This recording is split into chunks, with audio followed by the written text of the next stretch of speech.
এক মহিলাকে অশালীন ইঙ্গিত করা শুধু নয়, তোলাবাজির অভিযোগ পর্যন্ত দায়ের করেছেন অভিযোগকারিনী। ঘটনা ঘটেছিল 2005 সালের ফেব্রুয়ারি মাসে, যখন রাস্তায় দোকান করার জন্য যোগাযোগ করেন জুঁই বিশ্বাসের সঙ্গে, দাবি অভিযোগকারিনীর। কিন্তু তারপরে কি হলো, কি কারণে স্বরূপ বিশ্বাসের বিরুদ্ধে ঠিক কি অভিযোগ করছেন অভিযোগকারিনী, বিস্তারিত জানতে কথা বলবো পার্থপ্রতিম ঘোষ, আমাদের প্রতিনিধি রয়েছেন। পার্থ, যেমন তুমি জানো, ইতিমধ্যে স্বরূপ বিশ্বাসকে নিউ আলিপুর থানা গ্রেপ্তার করেছে। একটি মামলায় নিউ আলিপুর থানা হেফাজতে রয়েছে।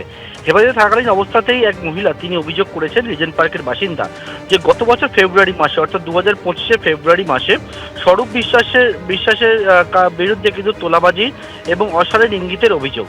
যেমনটা অভিযোগ করছেন অভিযোগকারিনী, যে তিনি হচ্ছেন রাস্তায় একটি দোকান দিতে চান। দোকান দেওয়ার জন্য নিউ আলিপুর এলাকায়, সেটা 81 নম্বর ওয়ার্ডের মধ্যে পড়ে, সেই সময় জুঁই বিশ্বাস ওই এলাকার কাউন্সিলর, তার কাছে তিনি গিয়েছিলেন যে দোকান দেবেন তার অনুমতি নেওয়ার জন্য। এবং সেক্ষেত্রে তার দাবি, অভিযোগকারিনী এবং লালবাইয়ের তরফ থেকে বলা হচ্ছে, অভিযোগকারিনী যারা দাবি করেছেন যে জুঁই বিশ্বাস তাকে জানান যে তার কোনো ক্ষমতা নেই যে তাকে পারমিশন দেবে ওই জায়গায় দোকান বসানোর জন্য, স্বরূপ বিশ্বাসের সঙ্গে যোগাযোগ করতে বলে। এবং এর পরবর্তীকালে অভিযোগকারিনী এটাই অভিযোগ করছেন, স্বরূপ বিশ্বাসের সঙ্গে তিনি যখন যোগাযোগ করেন, স্বরূপ বিশ্বাস তার কাছ থেকে 80 লক্ষ টাকা চায় যে দোকান দিতে গেলে। এবং অন্যদিকে পাশাপাশি তারপর আরও বলেন যে এটা অভিযোগকারীর দাবি, যে এরপর নিউ আলিপুরের শুভজি সংঘ ক্লাব, যে ক্লাবের মধ্যে ওই অভিযোগকারিনীকে ডাকা হয়েছিল, এবং যখন তিনি ওই একা যান ওই ক্লাবের মধ্যে, তখন তাকে যে অশালীন ইঙ্গিত করেন স্বরূপ বিশ্বাস। এবং এরপর তিনি হচ্ছেন নিউ আলিপুর থানার কাছে একটি অভিযোগ দায়ের করেছেন। সেই অভিযোগের পরিপ্রেক্ষিতে মহিলার উদ্দেশ্যে অশালীন আচরণ, পাশাপাশি হচ্ছে তোলাবাজির ধারায় স্বরূপ বিশ্বাসের নামে নতুন আরও একটি অভিযোগ দায়ের হলো নিউ আলিপুর থানায়। শুভজিৎ, ধন্যবাদ পার্থ।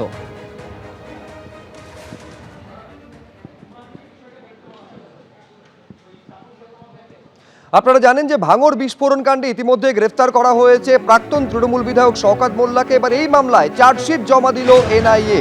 নির্ধারিত সময় 90 দিনের আগেই চার্জশিট জমা দেওয়া হয়েছে। 65 পাতার এই চার্জশিটের নাম রয়েছে শওকত মোল্লার। এরপর যখন আদালতে নিয়ে আসা হচ্ছে শওকত মোল্লাকে, তখন তাকে উদ্দেশ্য করে মাছ চোর স্লোগান উঠল। ডিমের আক্রমণের সামনে পড়তে হলো শওকত মোল্লাকে। ছবিটা একবার দেখুন।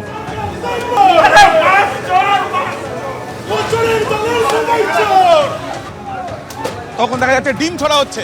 শওকত মোল্লাকে দেখে একের পর এক ডিম উড়ে এলো এবং তাকে লক্ষ্য করে ডিম ছড়া হচ্ছে। আমরা দেখছি একদিকে এনআইএ এর আধিকারিকরা,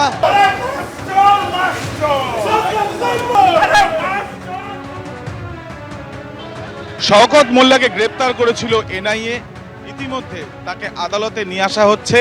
আমরা দেখতে পাচ্ছি এই যে এনআইএ তরফ থেকে শওকত মোল্লাকে ভাঙড়ে যে বিস্ফোরণের ঘটনা, সেখানে এক ব্যক্তির মৃত্যু, সেই ঘটনার পরিপ্রেক্ষিতে শওকত মোল্লাকে গ্রেপ্তার করা হয়। এবং এই গ্রেপ্তারের পর ইতিমধ্যে আমরা দেখতে পাচ্ছি যে শওকত মোল্লাকে নিয়ে আসা হচ্ছে যখন, তখন মাছ চোর করে স্লোগান দিচ্ছেন তারা। এবং যারা এখানে রয়েছেন বিভিন্ন আইনজীবীরা, তারা কিন্তু স্লোগান দিচ্ছেন। এবং তার সাথে সাথে একদিকে যেমন এই ছবি, আরেকদিকে গাড়িতে করে দেখা যাচ্ছে যে শওকত মোল্লাকে নিয়ে আসা হচ্ছে। আমরা দেখছি যে একদিকে মাছ চোর করে স্লোগান, আরেকদিকে শওকত মোল্লাকে নিয়ে এনআইএ টিম। এবং আমরা দেখতে পাচ্ছি যে শওকত মোল্লা মুখে মাস্ক, এবং সেই শওকত মোল্লাকে নিয়ে আসা হয়েছে।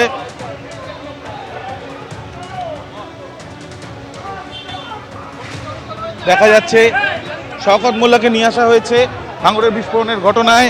তাকে গ্রেপ্তার করা হয়েছিল এবং এরপর তাকে গ্রেপ্তার করে নিয়ে আসা হয়েছে এবং তাকে আদালতে নিয়ে তোলা হচ্ছে। দেখা যাচ্ছে এবিপি আনন্দ, এগিয়ে থাকে, এগিয়ে রাখে।